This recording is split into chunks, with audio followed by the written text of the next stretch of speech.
Bonjour et bienvenue sur Topcom Expression, le portail de la communication et du management.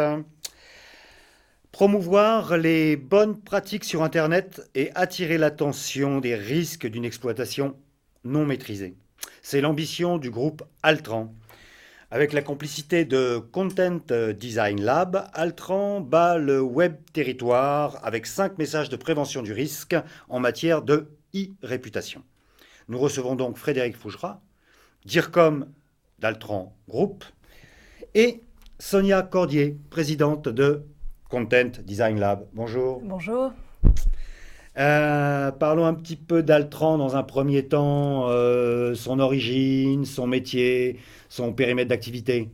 Alors Altran, c'est un groupe français à l'origine et aujourd'hui toujours avec son siège basé à Paris.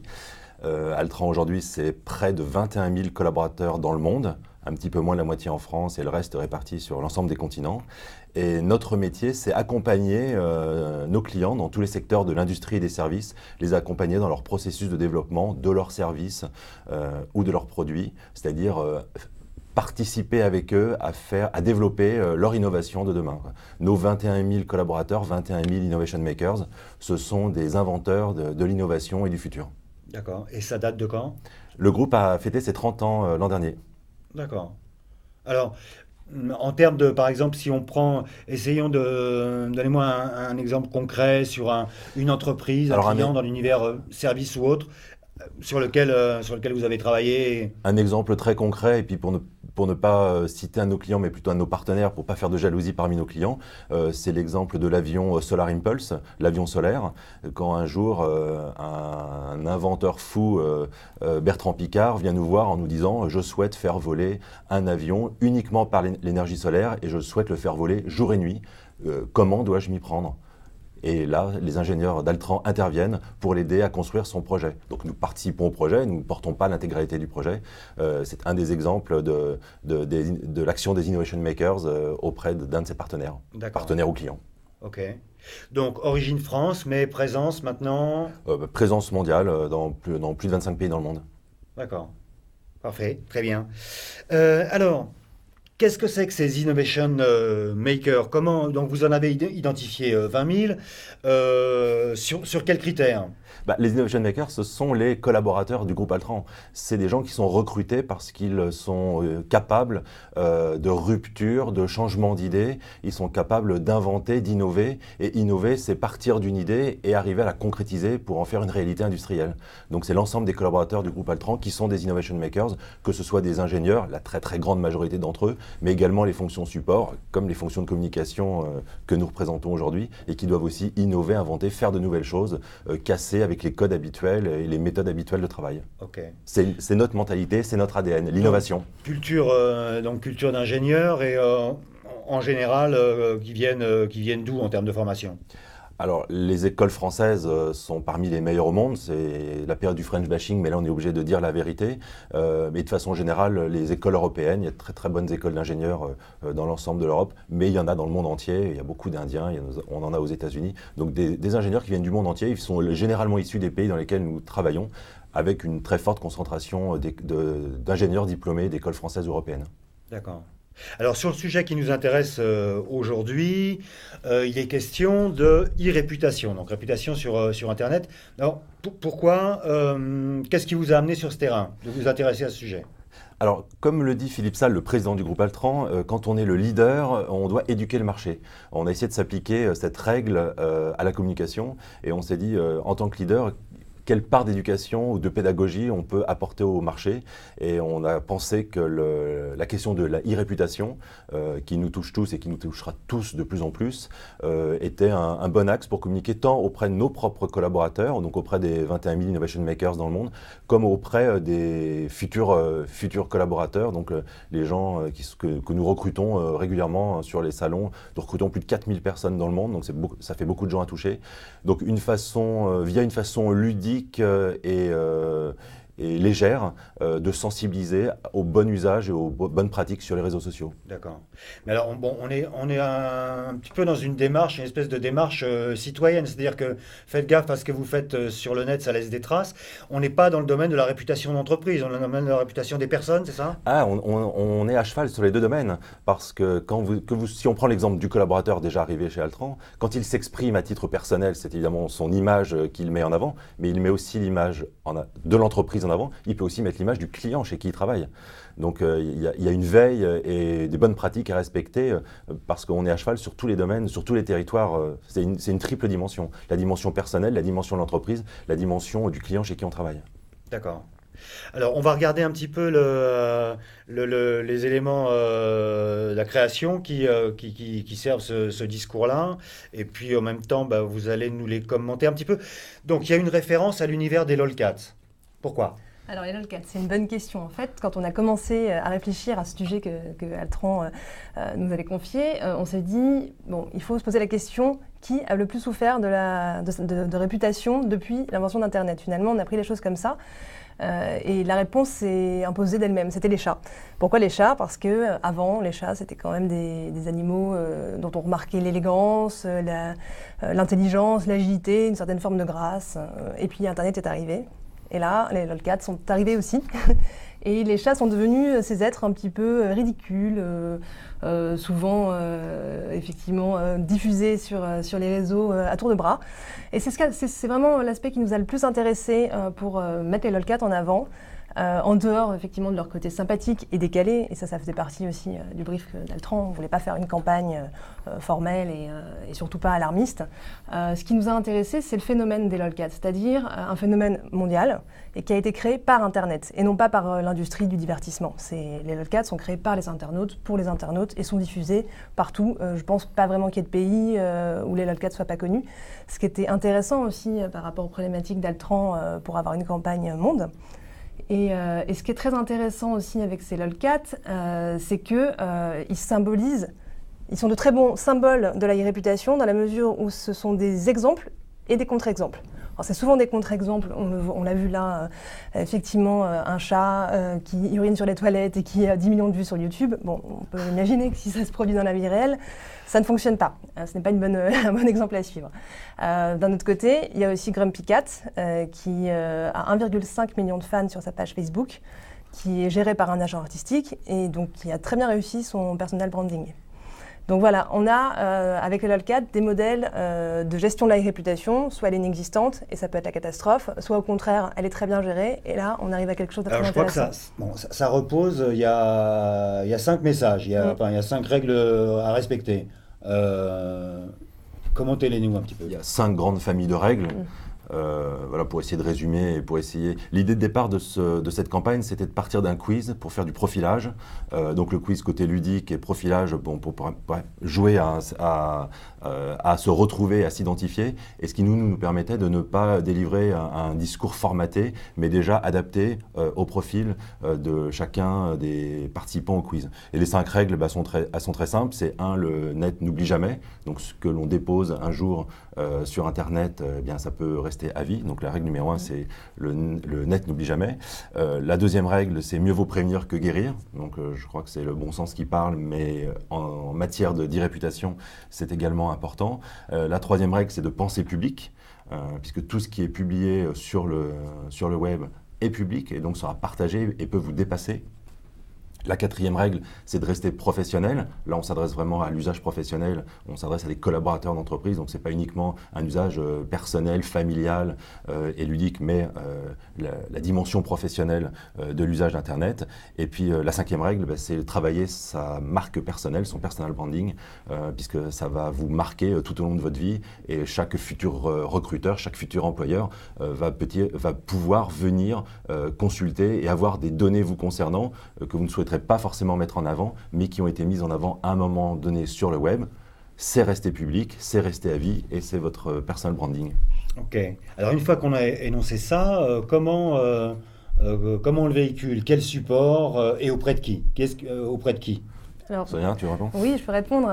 Effectivement, le dispositif, il est centré avant tout, là, on a quelques dispositifs print, mais avant tout, c'est un site internet. C'est important pour une campagne, effectivement, auprès avant tout des 21 000 collaborateurs d'Altran dans le monde. Site internet dédié à l'opération? Dédié à l'opération, et donc pas privé, hein, que tout le monde peut consulter. Et donc, effectivement, sur ce site internet, on va dire que l'élément central, c'est ce test. C'est un yes-no quiz. Donc, en fait, on est soumis à un certain nombre d'affirmations, et en fonction de la réponse, on va arriver à une autre question, et de fil en aiguille, à un profil. D'ailleurs, on s'est beaucoup amusé à créer les profils des chats qui effectivement catégorisaient les niveaux de maîtrise de la réputation. Le chat le plus fort étant Master Cat, qui lui sait tout. Et donc effectivement, il y a ce quiz qui invite les internautes à partager le résultat du profil. Donc il y a une mécanique virale, que ce soit sur Facebook ou sur d'autres réseaux sociaux. Et puis en plus de ça, en fonction du résultat du profil, on est incité à aller lire une ou plusieurs des règles, celles qu'on maîtrise le moins. Donc les règles sont assorties, donc c'est pas que des injonctions évidemment, on n'a pas un ton péremptoire, hein, c'est surtout des trucs et astuces pour effectivement respecter la règle au mieux. Et puis c'est effectivement très pédagogique. On a une tonalité qui se veut pas du tout ni alarmiste ni donneuse de leçons. C'était vraiment important aussi. Il y a le concept créatif, mais il y a aussi le ton de voix. C'était important aussi dans cette campagne de pas avoir un ton formel ou être pédagogique, mais peut-être un petit peu taquin, toujours bienveillant. Voilà, je pense que ça participe aussi de l'image, que le fond et la forme marchent ensemble. Donc on a effectivement choisi des visuels, une approche, quelque chose d'assez impactant. On est allé chercher aussi dans les principes de la réclame de base, hein, un message fort, un visuel fort, de couleurs, c'est très simple. On voulait que le ton de voix soit à l'avenant. Au départ, est-ce qu'on est dans le cadre d'une communication interne, ou bien est-ce qu'on dit des choses sur la marque, sur l'entreprise, à l'extérieur? On est absolument dans la double communication interne et externe. Je fais partie de ceux qui pensent qu'il n'y a plus de barrière entre l'interne et l'externe. Tout ce qui se dit en interne transpire à l'externe, et tout ce qui est dit à l'externe impacte sur l'interne. Donc vraiment, c'est une campagne qui au départ est pensée pour être partagée avec les 21 000 collaborateurs du groupe, mais aussi pour être partagée de façon plus large à l'extérieur, à commencer par les futurs recrutés. Donc il n'y a pas de barrière. Ça a été lancé quand? Ça a été lancé mi-janvier, donc ça fait un mois. Et vous estimez que c'est destiné à vivre combien de temps? Alors on n'a pas de limite dans le temps en fait. Il y aura plusieurs vagues de relance. La campagne a été lancée au niveau mondial, donc vers la mi-janvier. Elle a été lancée en anglais et en français, puisque ce sont nos deux principales langues. L'anglais, notre langue de travail, mais la moitié du groupe est francophone, donc on l'a également lancée en français. Elle va être déclinée en plusieurs langues pour les pays qui souhaiteront l'adapter à leur propre langue. Donc il y a tout un process qui est prévu, mais elle a déjà été lancée donc, au niveau mondial il y a un mois. Et il y aura des relances dans l'année. Il n'y a pas de fin de campagne. Il y aura peut-être des évolutions en revanche. D'accord. Et bon, donc depuis mi-janvier, qu'est-ce qu'on a comme indicateur de satisfaction ou de non-satisfaction de l'opération? Alors de non-satisfaction, j'en ai pas. C'est pas une question de langue de bois. C'est quand même un jeu. C'est quand même fun. Il n'y a pas de compréhension particulière, donc il n'y a pas de raison de ne pas être satisfait du jeu. J'entends parfois quelques critiques sur les réseaux expliquant que c'est dommage de devoir faire quelque chose d'aussi basique, mais que c'est quand même essentiel. Donc je prends plutôt ça comme un compliment que comme une critique.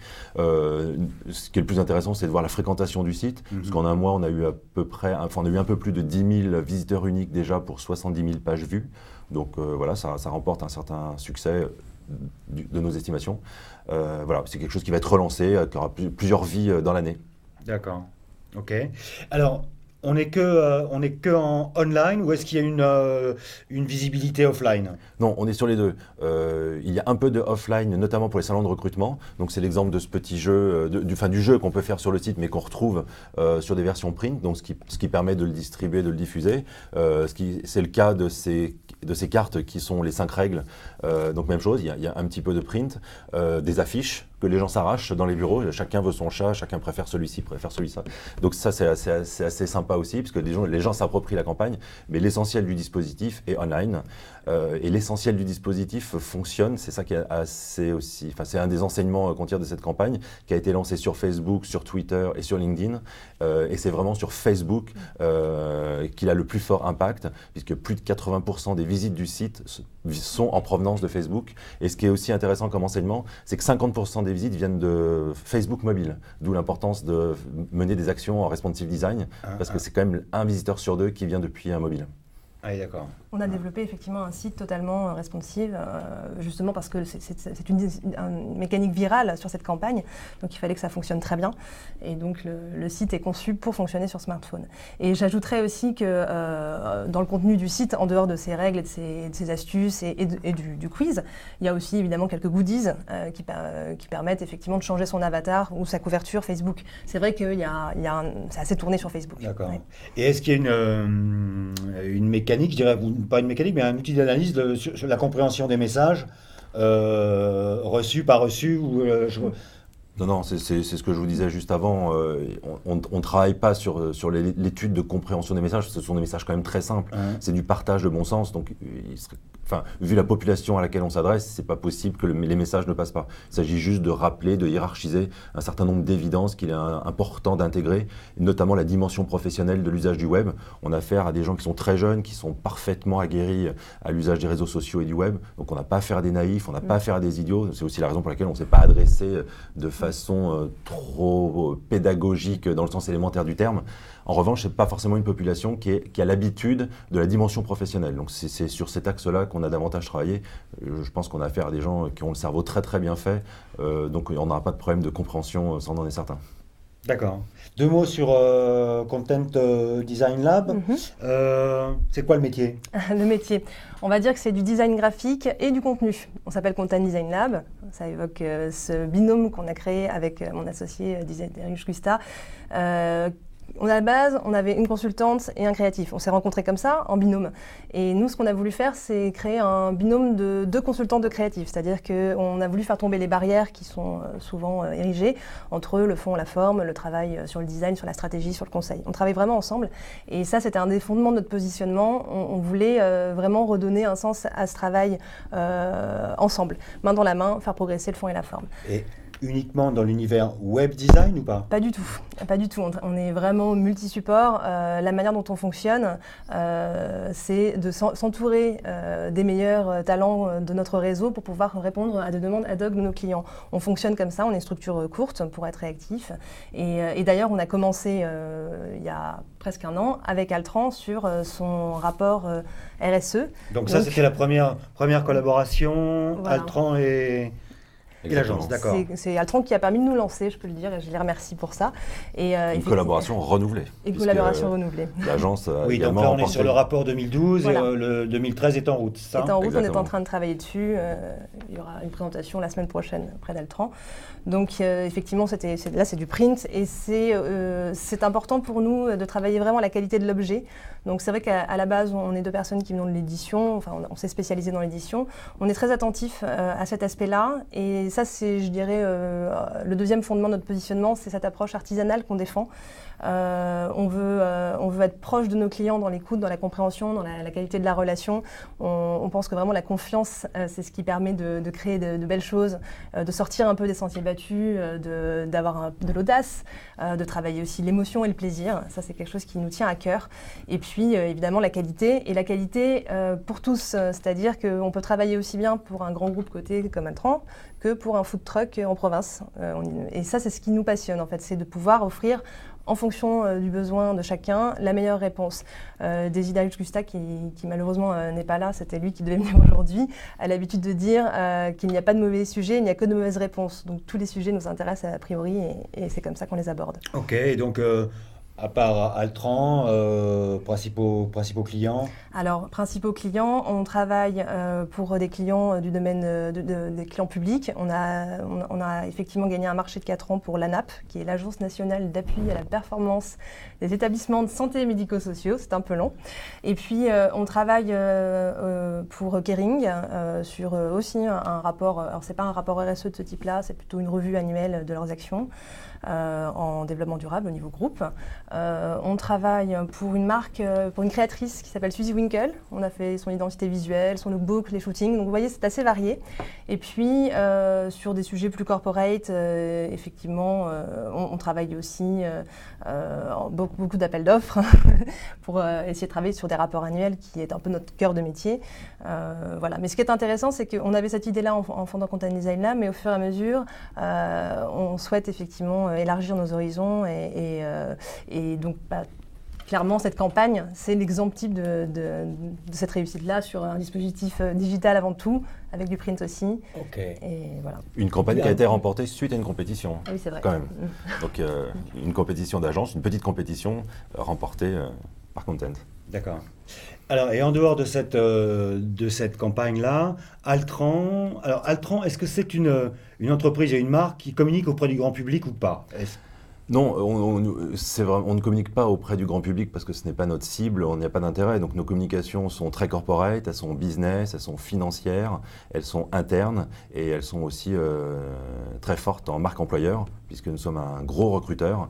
Il faut aller se battre dans le monde entier pour recruter les meilleurs ingénieurs. Donc aussi une grosse action de communication en marque employeur avec une campagne mondiale qui va sortir dans quelques jours. Dont je ne peux pas parler aujourd'hui. D'accord, et qui est conçu avec qui?